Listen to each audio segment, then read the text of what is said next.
18h, entrez, je vous en prie, c'est l'heure du débrief, bien sûr, votre rendez-vous 100% national sur les antennes de FFF TV. Comme d'habitude, monsieur Vincent Magnès à mes côtés, grand honneur bien évidemment. Salut Vincent, ça va ? Ça va impeccable, Manu, je te remercie. Ouais, vous êtes bronzé Vincent, qu'est-ce qui s'est passé ce week-end ? C'est le jardin, le week-end, les barbecues. Vous en avez de la chance, bien évidemment. Allez les amis, on se concentre sur le programme, bien sûr, de cette nouvelle émission. Tous les buts, toutes les réactions de cette 31e journée à retrouver, bien évidemment, dans le tour des stades. L'entretien de la semaine, Rui Pataka, autrement appelé Patagol, l'ancien buteur montpelliérain, nous parlera en duplex depuis le stade du Vauchel de son nouveau rôle de directeur sportif. On évoquera l'affiche Canal+ Sport avec le stade Briochin qui reçoit le Mans Football Club. Et puis on évoquera aussi, bien évidemment, les news concernant l'actualité du championnat de national. En attendant, 6 matchs se disputaient ce week-end sur FFF TV. On en parle tout de suite dans le tour des stades.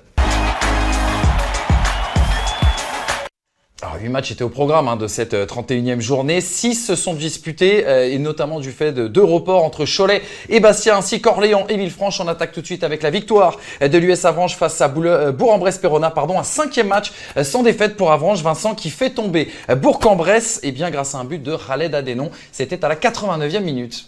Oui, et puis alors on a vraiment l'impression que dans cette fin de saison, en fait, il y a quasiment plus de calcul. Les deux formations peuvent encore jouer les barrages.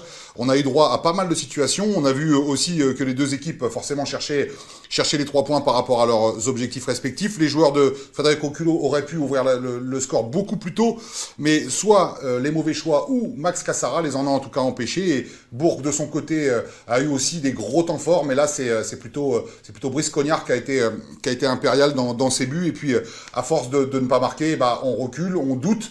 Et les hommes d'Alain Pochard vont encaisser ce but qui va leur faire mal. Et encore une fois, comme face à Créteil, c'est surtout dans les derniers instants de cette rencontre. On l'a revu, bien sûr, ce but inscrit à la 89e minute par Khaled Adénon, à 1 minute de la fin du temps réglementaire. Vous parliez, Vincent, de Brice Cognard, la doublure d'Anthony Meuf qui est actuellement blessé. Brice Cognard qui brille depuis qu'il a retrouvé une place de titulaire. Il est forcément satisfait de la situation de son club, de sa situation personnelle.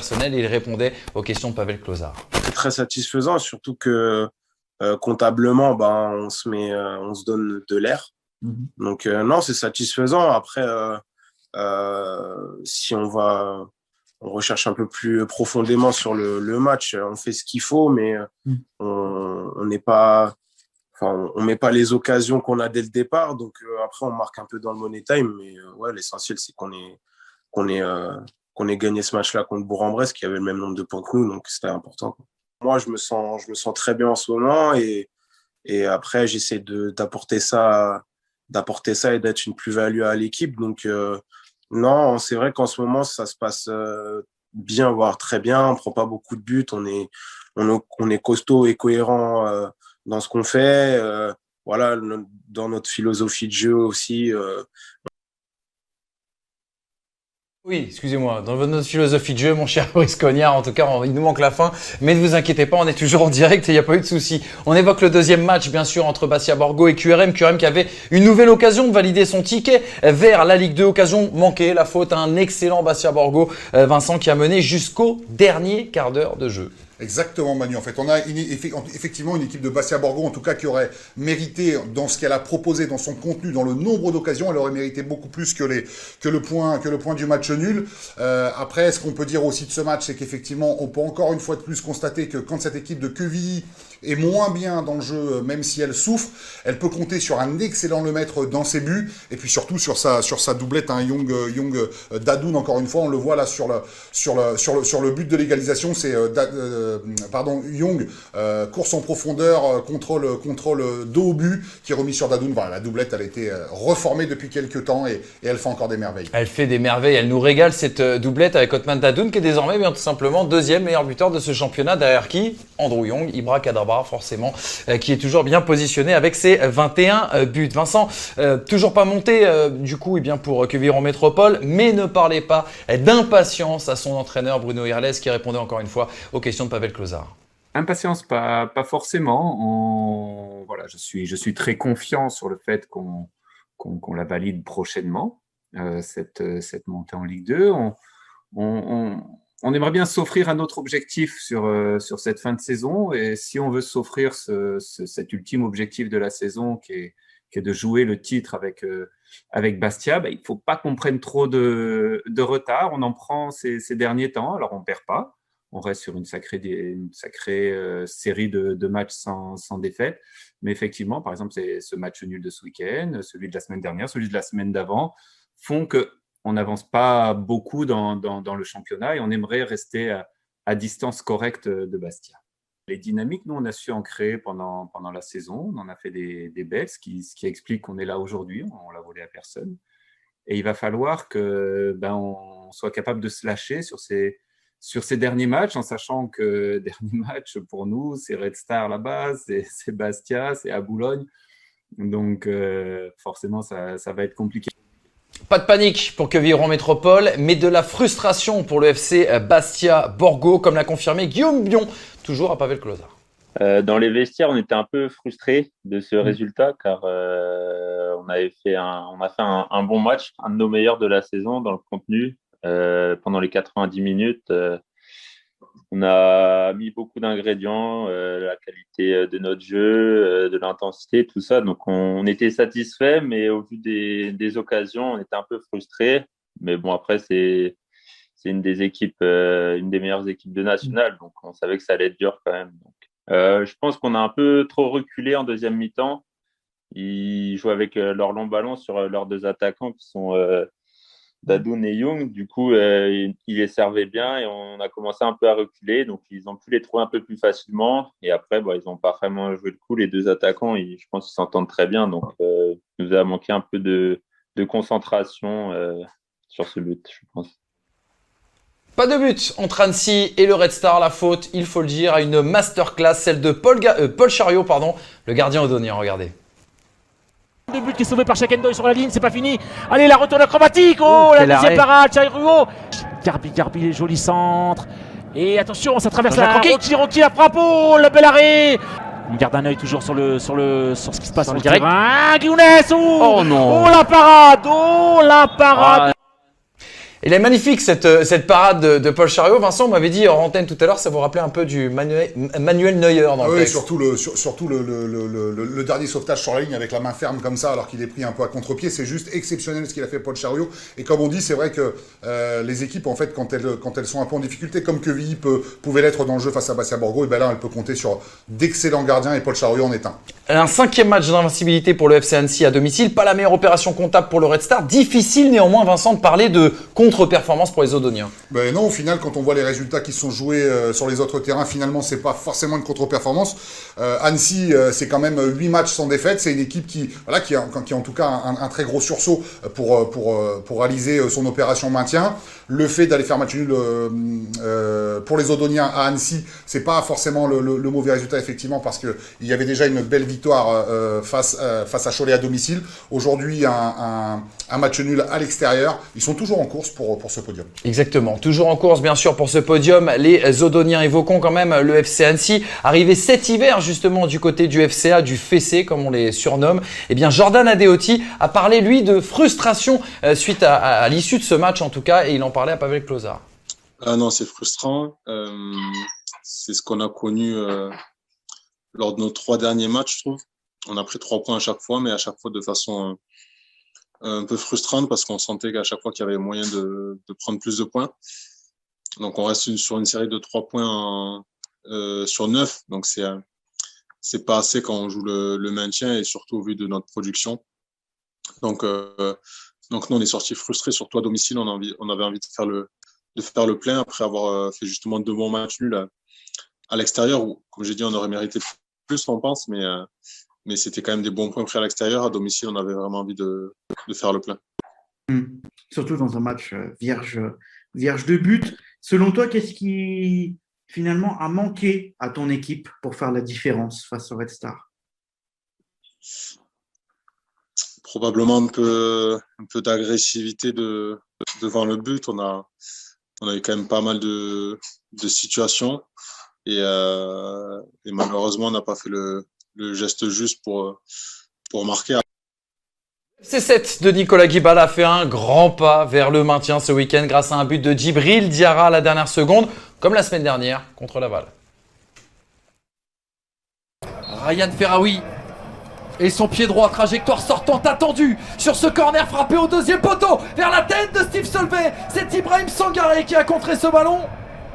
Et c'est pas terminé. Steve Solvay, il a pu se retourner. Il est parfait, le centre. Oh, la tête. Et le deuxième but, comme la semaine dernière face au Stade Lavallois. Le FC7, cette fois-ci, eh bien, passe devant au tableau d'affichage dans les arrêts de jeu. Cette fois-ci, le héros s'appelle Djibril Diarra. Son deuxième but cette saison, il avait marqué contre Boulogne. C'est peut-être lui qui permet à son équipe d'accrocher le maintien au soir de la 31e journée.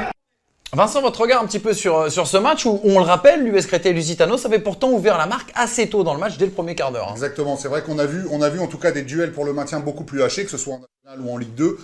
Là, les deux équipes ont vraiment proposé des choses intéressantes dans le jeu. Elles se sont créées pas mal de situations chacune. Alors certes, les Cristoliens ont manqué d'efficacité offensive.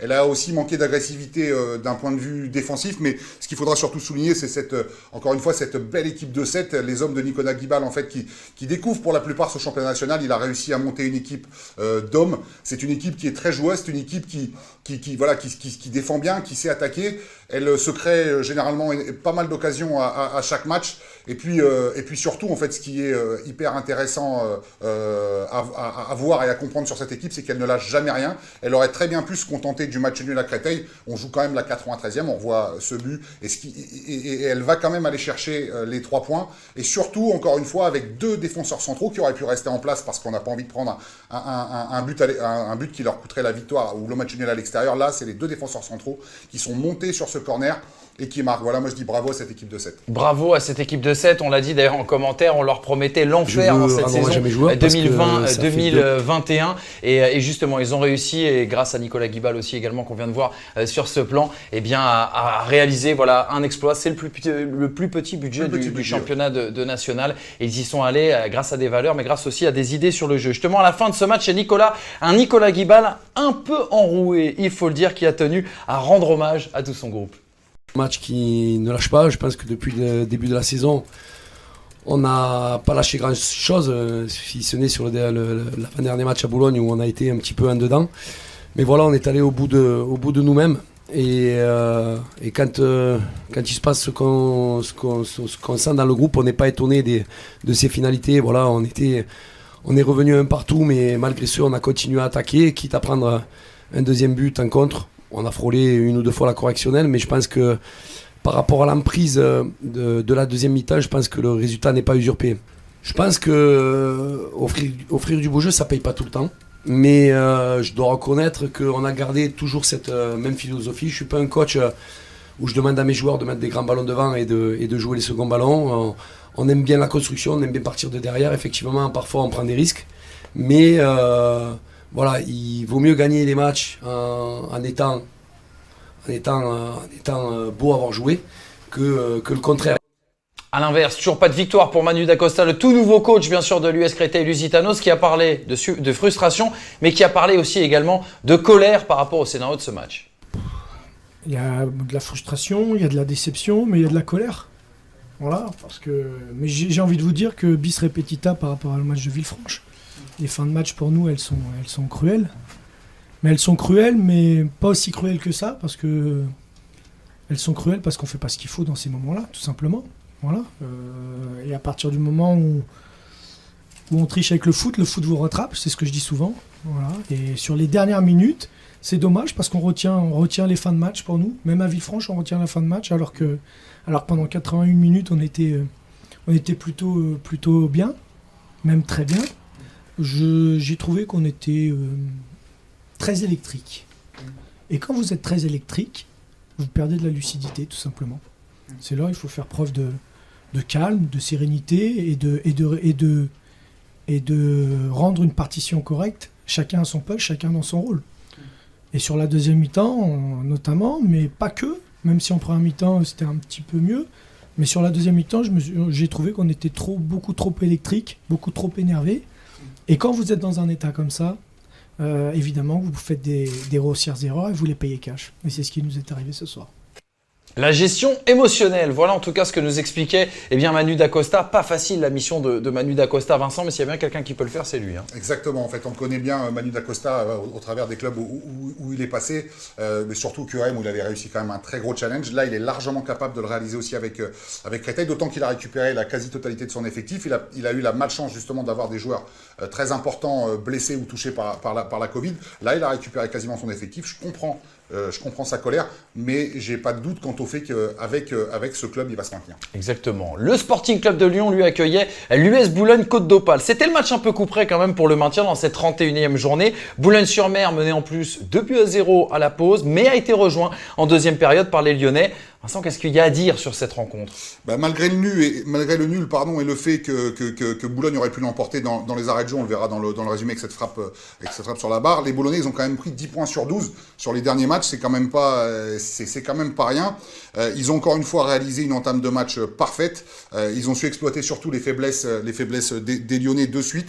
Et puis pour mener finalement 2-0 à la mi-temps. Alors la seconde, elle est quasiment complètement pour les Lyonnais, ressortie du vestiaire complètement transcendée avec le discours de Nicolas Lebellec, qui a essayé de mettre un peu plus de densité au milieu en repassant à 3 derrière. Et ça a rapidement payé parce qu'ils ont réduit l'écart assez vite et puis égalisé logiquement. Alors effectivement, on le disait, on va le voir, en fait, les Boulonnais auraient pu l'emporter dans les arrêts de jeu, mais je pense que c'est un très bon point de prix pour les Boulonnais. Et puis les Lyonnais, qui sont toujours pas condamnés. Et ce qui est dommage, c'est qu'il leur faut toujours à peu près une mi-temps pour réagir, parce que là aussi, il y a moyen de faire de belles choses. Une mi-temps partout, partage des points du coup entre ces deux équipes. On a quand même eu le droit à 2 buts, mais vraiment d'exception.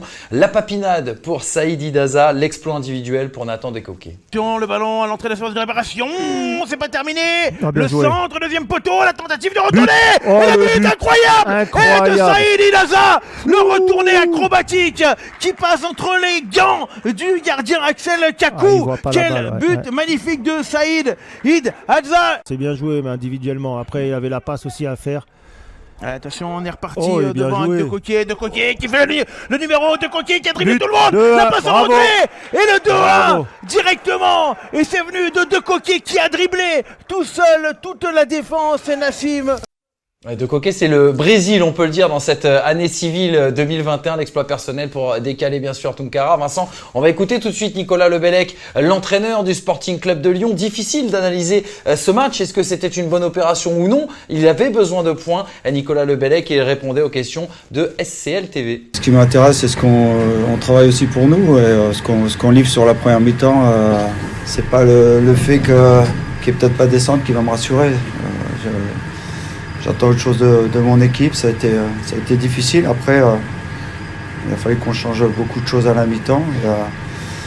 J'ai vu des garçons qui se sont pris vraiment en charge et qui ont pris leurs responsabilités. Donc je trouve qu'on avait notre vrai visage sur la deuxième mi-temps. Je voyais qu'on était en souffrance, parce qu'on est parti dans un système où jamais on a su s'imposer. Au contraire, ils nous ont mis à mal sur nos faiblesses.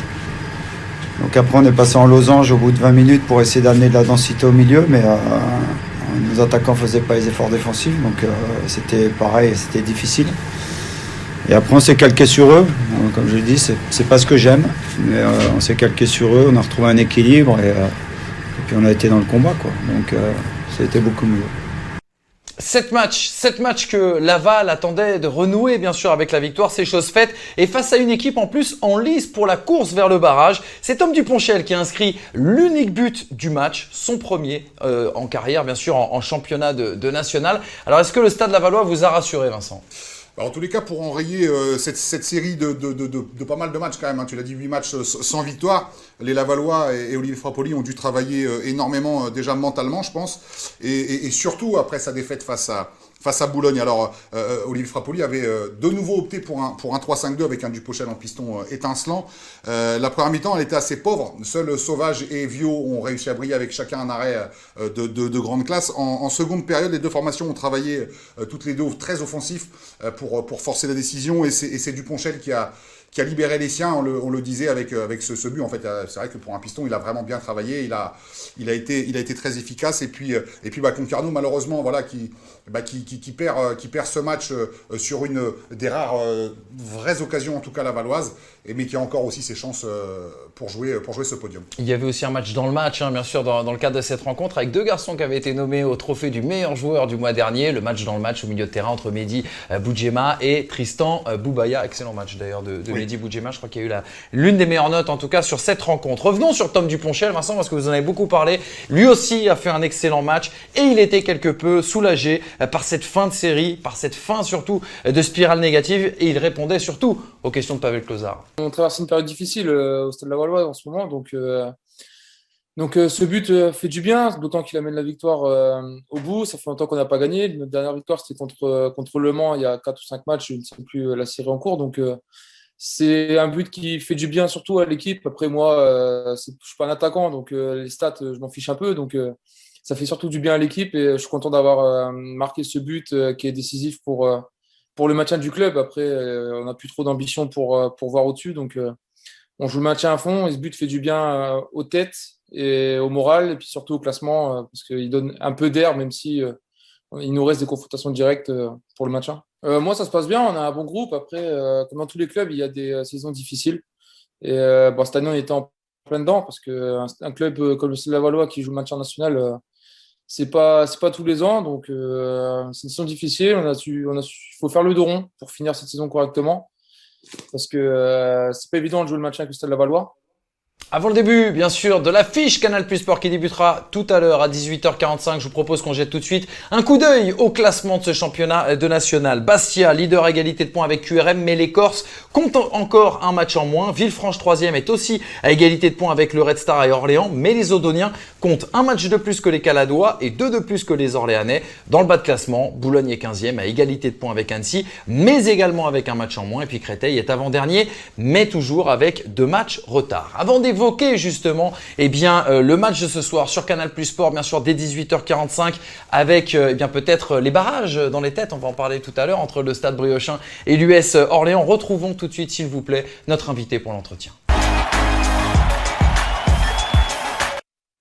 Notre invité manie le charme et la rigueur. Idole de la paillade à Montpellier où il s'est imposé à son arrivée en France. La France, un pays qu'il ne quittera plus. D'ailleurs, par la suite, il y finira sa carrière et préparera ses diplômes avant de prendre son premier poste d'entraîneur. Désormais directeur sportif à l'US Créteil et Lusitanos, Rui Pataka a accepté de répondre à nos questions. Bonjour Rui, merci de nous accueillir déjà, je crois, dans ton pré du côté du Stade du Vauchel, un endroit qui te tient à cœur, j'imagine. Oui, ça me tient à cœur, surtout parce que j'ai vécu des moments exceptionnels ici.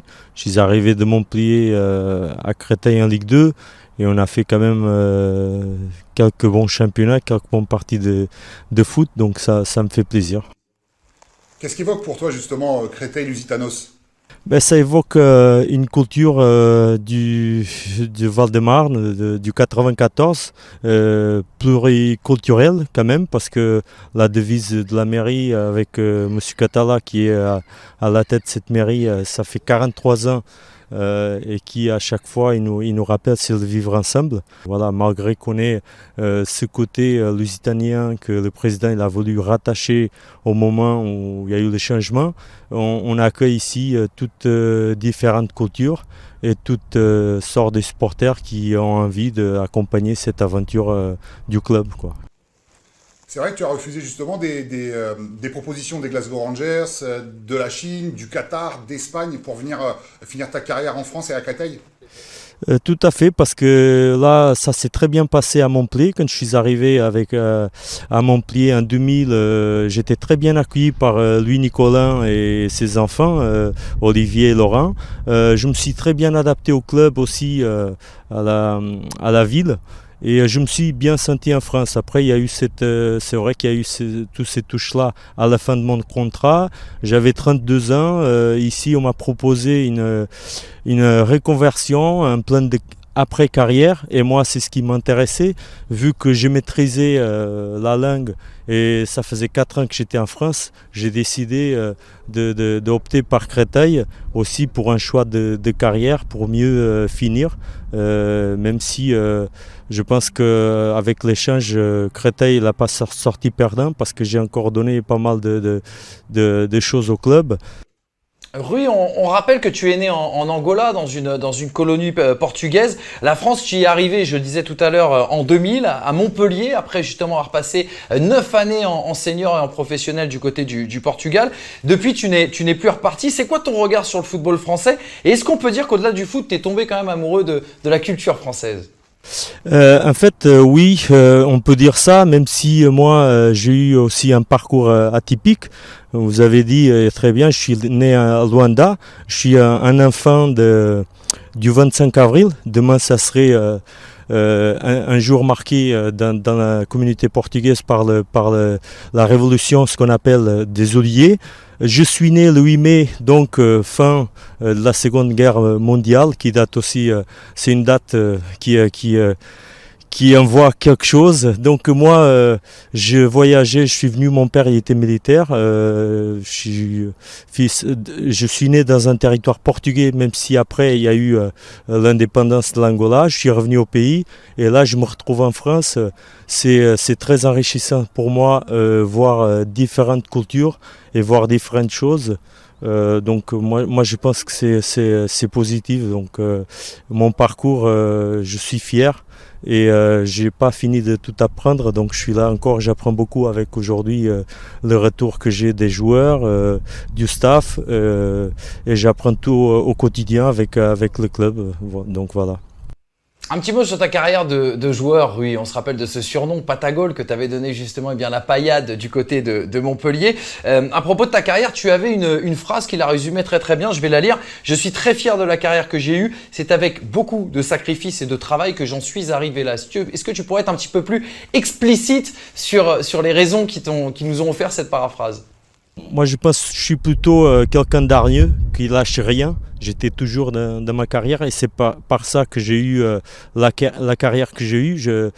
J'ai arrivé en Première Ligue au Portugal, j'avais déjà 27 ans, donc j'ai bourlingué pas mal.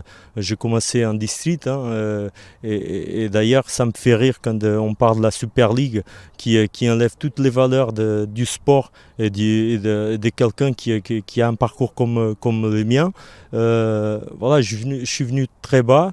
Je sais que c'était dur la vie. J'ai sorti du football au bout d'un moment, j'ai fait d'autres choses dans la vie pour voir aussi, pour me mettre à l'épreuve. Donc pour moi c'est plutôt ça, c'est plutôt le travail et les valeurs du travail, ce que j'essaie de faire passer aux joueurs qui arrivent aujourd'hui, qui pensent qu'ils peuvent tout avoir sans rien prouver. Après ta carrière de joueur, tu as passé tes diplômes ici à Créteil, on t'a connu entraîneur à Rodez, aujourd'hui directeur sportif du club de Créteil-Lusitanos. Pourquoi avoir pris de la hauteur?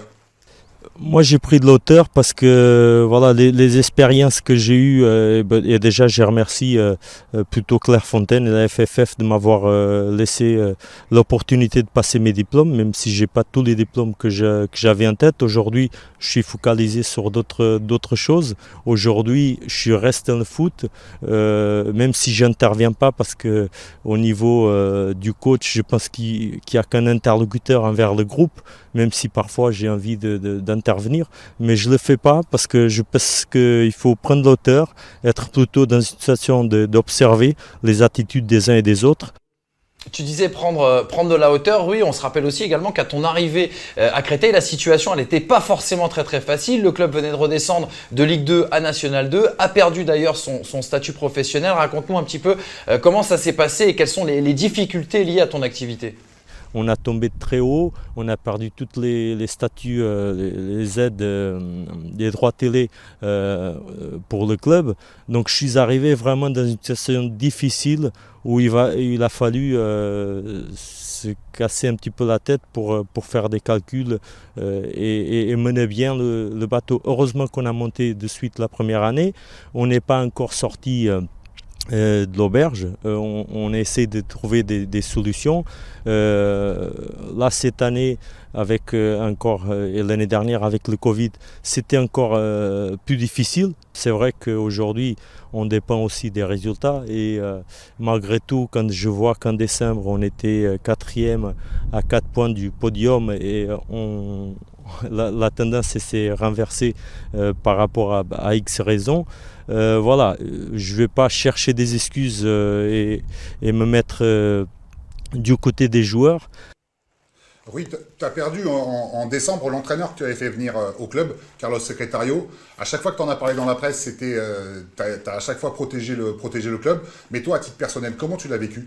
Bien sûr, c'était très difficile parce qu'il est venu nous voir mercredi pour un départ le vendredi. Parce que Carlos, voilà, il n'en pouvait plus parce qu'il avait besoin d'une greffe des reins. Les joueurs, ils ont eu un gros coup sur la tête par rapport à cette info-là. Il faut savoir que Carlos, il est arrivé ici, il a fait un énorme boulot avec un bon système de jeu à la Porto qui est très défensive mais qui au bout des 90 minutes il se termine par payer et on était là-dedans.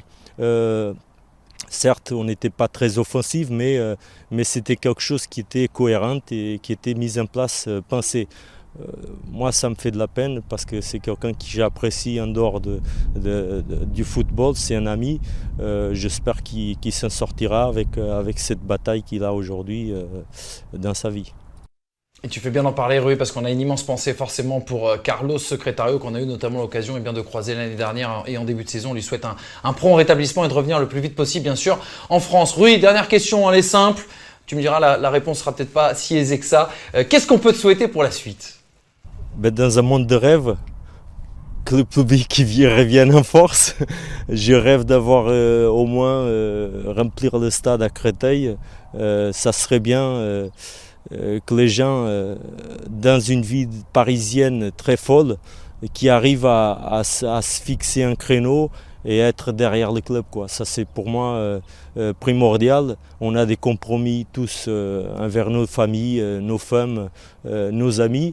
Pourquoi pas envers le match de foot, c'est à cette heure-ci, je me rends au stade et je vais soutenir mon équipe. Je pense qu'il y a le moyen parce que je vois beaucoup de gens qui critiquent aujourd'hui le club. Mais bon, quand il y avait du public, je ne voyais pas grand monde dans les tribunes. Donc moi, j'aimerais bien qu'on soit dans un monde de rêve, en Saint-Étienne, en Lens. Des clubs comme ça me fait énormément plaisir. J'aimerais bien le mettre en place à Créteil. Ah, ça nous ferait rêver aussi d'aller commenter au Stade du Vauchel, comme à Geoffroy Guichard ou dans d'autres très très hauts lieux. Bien sûr, du football en France, c'est vrai, Vincent, les supporters, ça nous manque aussi énormément. Le public, ça fait partie, c'est très démago ce que je vais dire, mais ça fait partie des joies et du plaisir, bien sûr, du football. Et surtout, c'est beaucoup plus difficile de commenter sans spectateur. Mais c'est clair, c'est souvent ce qu'on dit. Nous, ça nous fait plaisir parce qu'on entend du bruit, parce qu'il y a de l'ambiance, parce que ça vit. Ça nous permet aussi nous de rester dans le match. Alors imaginons les joueurs en fait qui parfois physiquement ça peut pêcher un peu compagnie. Ce public justement il va pouvoir les aider en ça et vivement le retour des spectateurs. Exactement. Malgré le fait que du côté du Vauchel on met une bande son pour compenser le manque de spectateurs, mais c'est vrai que rien ne remplace l'original et surtout le vrai, c'est-à-dire le vrai supporter du championnat de national. Merci beaucoup Rui, surtout tu reviens quand tu veux dans le débrief. Merci à vous. Merci Rui Pataka de nous avoir accordé du temps et surtout d'avoir été très prolixe sur tous ces sujets. Vraiment une personne de classe, Vincent, et quelqu'un qu'on avait envie de mettre à l'honneur. Oui. Allez les amis, sans plus tarder, on se projette sur ce qui est ce soir l'affiche Canal+ Sport, coup d'envoi 18h45. Le match à vivre ce soir, j'étais en train de regarder la tablette, vous m'avez vu et c'est pas grave, j'ai été pris par la patrouille. Le match à vivre ce soir sur Canal+ Sport dès 18h45, c'est une opposition entre le Stade Briochin et Le Mans. On regarde tout de suite justement le face-à-face pour vous faire part des deux dynamiques. On a d'un côté le Stade Briochin qui a perdu son entraîneur Maxime Dornano depuis maintenant 2 semaines, mais une équipe qui n'a plus perdu à domicile depuis fin mars. Une équipe aussi également qui peut jouir d'une belle assise défensive puisqu'elle n'a encaissé moins d'un but par match matchs depuis le début de cette saison. Et puis du côté du Mans FC, pas de victoire depuis le 5 mars dernier. Alors, c'est une donnée à relativiser parce que le Mans FC a été aussi privé de compétition pendant près de 3 semaines. Ils n'ont fait leur retour que la semaine dernière. Et puis une équipe coachée par Didier Olé-Nicole qui a des soucis à l'extérieur. 5 défaites consécutives. Il faudra mettre fin en tout cas à cette série. Vincent, quels sont les leviers? Qu'est-ce qui vous intéresse en tout cas dans ce choix fait par Canal+, dans ce match entre le Stade Briochin et le Mans Football Club? Jamais en début de saison on aurait pu imaginer que ce match-là puisse décider de la course au barrage notamment. Et non, forcément, parce que Saint-Brieuc est promu, mais Saint-Brieuc est de la voix de beaucoup de coachs, certainement l'une des équipes qui joue le mieux au football. Elle a toujours en tête peut-être ce podium qui est toujours à portée de points. Le Mans, malgré tout, malgré le fait qu'elle ait été très très inconstante tout au long de cette saison, elle a elle aussi encore entre guillemets les cartes en main. Elle a 2 matchs retard. Elle a la chance justement de toujours pouvoir jouer ce podium. Alors elle a des très très bons joueurs. C'est une équipe, même si tu le disais, n'a pas gagné à l'extérieur depuis pas mal de temps. C'est l'équipe en tout cas qui est capable d'aller faire mal à ses adversaires lorsqu'elle aura trouvé, et finalement il serait peut-être un peu temps, son efficacité offensive, parce que les armes elle les a. C'est juste aussi au niveau mental. Exactement. Les joueurs à suivre, on vous a déjà parlé de Bilal Brahimi, on vous a parlé de tous les grands talents du côté du Mans FC. Mais c'est vrai qu'il y a un match dans le match qui aurait pu être intéressant à défendre, mais on manquait de temps bien évidemment aujourd'hui. C'est les frangins allés qui nous plaisent énormément du côté du Stade Briochin. Attention, justement ce duel entre les frangins allés et aussi également la charnière centrale composée de l'expérimenté Pierre Lemonnier et puis accompagné bien sûr du jeune Costa prêté par le Stade de Reims. Voilà, si on avait dû défendre en tout cas un match dans le match, ça aurait été celui-ci avec tous ces garçons et notamment qui représentent l'avenir. On l'espère. À part Pierre Lemonnier, ça ne serait pas lui faire injure bien sûr puisque lui a déjà une grande expérience, le taulier du côté du Mans Football Club. Voilà pour la fiche Canal+ Sport à suivre bien sûr dès 18h45 pour la prise d'antenne et le coup d'envoi de cette rencontre comptant pour la 31e journée. Soyez nombreux bien évidemment, vous allez voir, le beau jeu sera au rendez-vous. Nous on évoque l'actualité, c'est l'heure des news. Une première news à partager c'est beaucoup mieux, à partager bien sûr avec vous, c'est la re-signature d'Alain Pocha du côté de Bourg-en-Bresse-Péronat, mon cher Vincent. On va donner les faits avant de prendre votre réaction. Le FBP 01 qui a annoncé la prolongation de son entraîneur pour 2 saisons supplémentaires, soit jusqu'au 30 juin 2023. Le club est fier de pouvoir continuer avec un technicien prônant le jeu, allié à des valeurs humaines, de combativité et de solidarité qui représentent bien l'état d'esprit bressan. Voilà ce qui était écrit dans le communiqué justement des Burgiens. On rappelle que depuis sa prise de fonction en février dernier, le coach a amené beaucoup de satisfaction, des résultats aussi également qui s'en ressentent, puisqu'on rappelle qu'avant leur défaite contre Orléans 2-0, c'était d'ailleurs le week-end dernier, les Bleus avaient enchaîné avec 8 matchs sans défaite. Une nouvelle pas si étonnante que ça, Vincent, du coup. Ça aurait été le contraire qui aurait été étonnant, parce que connaissant Alain Pocha, quand on écoute aussi souvent, on a l'occasion de parler avec quelques-uns de ses joueurs, que ce soit à Bourg-en-Bresse, que ce soit à Villefranche quand il est passé à Boulogne ou à Bayonne, il a toujours été très apprécié de ses joueurs. C'est vrai qu'il prône le jeu. C'est un coach aussi qui n'hésite pas à faire jouer des jeunes joueurs. Son style de jeu plaît à énormément de monde. Système défensif parce qu'on ne prend pas beaucoup de buts, mais par contre ça attaque aussi à tout va. Et puis Alain Pocha, quand on lui laisse le temps de construire, ça paye bien souvent. Exactement. Et puis du côté de Bourg, on a pu échanger un petit peu avec certains joueurs qui avaient été très marqués, notamment par le départ de Karim Mokedem, et qui ont repris en tout cas beaucoup d'enthousiasme avec l'arrivée d'Alain Pocha, qui fait véritablement l'unanimité aussi bien au sein du club qu'au sein de son vestiaire. C'était des petits éléments en tout cas à ajouter là-dessus. Dernier élément à ajouter, c'est que Bourg-en-Bresse-Péronat devrait perdre son statut professionnel à l'issue de cette saison 2020-2021. Il y a un gros chantier également pour Alain Pocha à ce niveau-là, Vincent. Oui, c'est sûr que quand on perd le statut professionnel, évidemment, il y a on dit 70-80% bien souvent de l'effectif qui s'en va. Peut-être qu'avec justement le fait qu'Alain Pocha ait été renouvelé, peut-être qu'il arrivera lui-même à convaincre certains joueurs de rester dans ce projet de reconquête du statut pro dès la saison prochaine. Exactement. On aura l'occasion de regarder ça bien évidemment sur FFF TV et de suivre la suite des aventures d'Alain Pocha du côté de Bourg-en-Bresse-Péronat. Une autre nouvelle, elle est tombée vendredi par voie de communiqué. Le National 2 ne reprendra pas. Cette décision était attendue depuis plusieurs semaines. Le COMEX de la FFF a décidé vendredi donc de mettre un terme au championnat de Division 2 féminine et de National 2 en raison de la pandémie Covid-19 Covid-19 et des mesures sanitaires prises par le gouvernement. Alors la FFF avait étudié la possibilité d'une reprise à compter du 3 mai, mais le calendrier restreint ne laissait pas de place pour d'éventuels reports. On rappellera qu'au mois de février dernier, la Fédération française de football avait obtenu un visa exceptionnel de reprise pour le mois de février 2021. Malheureusement, ce mandat a été tout simplement depuis suspendu. Il n'y aura donc pas de montée de National 2 vers le National. Par contre, on ne sait toujours pas ce qu'il en est concernant tout simplement les descentes de National vers National 2. Aucune décision n'a encore été officialisée, contrairement à ce qu'ont pu annoncer notamment certains médias vendredi. Les clubs concernés par la descente restent donc dans l'expectative. On attendra, pour commenter cette news, Vincent, on attendra bien sûr les prochaines annonces du côté de la Fédération française de football. On vous rappelle aussi également que c'est la règle qui fait beaucoup débattre depuis quelques semaines, qu'il est prévu notamment dans les statuts de la Fédération française de football qu'il y ait au moins un club qui descende à l'issue de cette saison. Avant de commenter et avant d'en rajouter plus, bien évidemment, on attendra les décisions officielles et on les commentera ici même, bien évidemment, dans le débrief. Voilà Vincent, c'est la fin de ce débrief. J'espère que ça vous a plu, vous avez passé un bon moment. Moi j'ai passé un super moment Manu, mais je trouve ça toujours très rapide. C'est trop court, mais ne vous inquiétez pas, on revient la semaine prochaine avec un nouveau numéro, bien évidemment. Il y a du national également cette semaine et on aura l'occasion, nous, de partir du côté de Orléans mercredi pour Orléans-Villefranche. D'autres matchs en retard vous attendent sur les antennes, bien sûr, de FFF TV.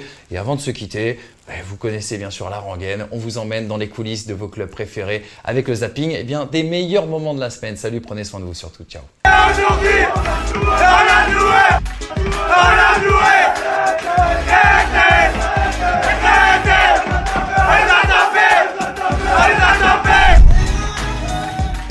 Et c'est l'anniversaire à qui aujourd'hui? Hein, Renko? Et là, ma gueule Orlens.